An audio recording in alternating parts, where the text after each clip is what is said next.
For the Reflective Performance Reset, what this essentially does is it just brings some mental acuity and releases tension in your body without spending too much energy. So this is perfect to do before your workouts.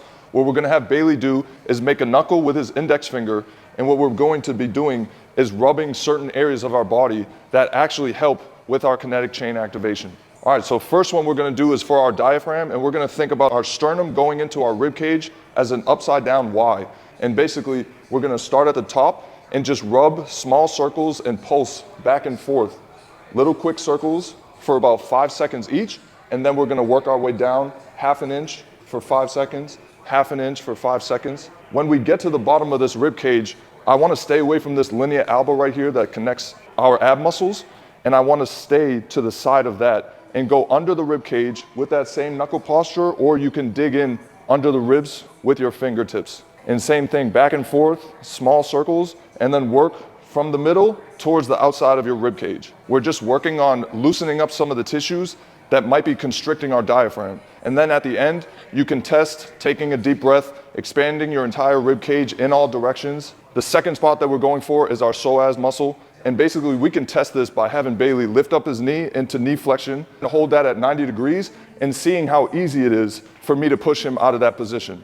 Now we're going from the belly button, so back to standing, from the belly button 1 inch out and 1 inch down. And we're doing that same thing.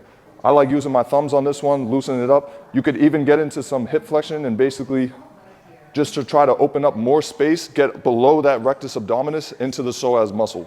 Spend 20 to 30 seconds there, loosening up that area as much as possible. Now let's retest that. So it should be easier because this psoas contracts and it brings us into this hip flexion. That's what's controlling this knee. As long as we loosen that up, bring more neural activity to that area, it should make this stance a lot stronger for us. The third thing we're gonna do is activate the glutes, which actually starts up here, right below our ear, behind our jawbone. So find this spot, it can be very tender, and basically what you're trying to do is dig behind this jaw muscle right here, up into the earlobes. And what you can do is just small circles. You might wanna do this a little bit lighter, but go back and forth. And again, we're just trying to loosen up tension in that area. This area connects our glutes through the deep myofascial lines that go along our backside. And so that will bring better glute activation. We have more RPR drills, but that's good for now.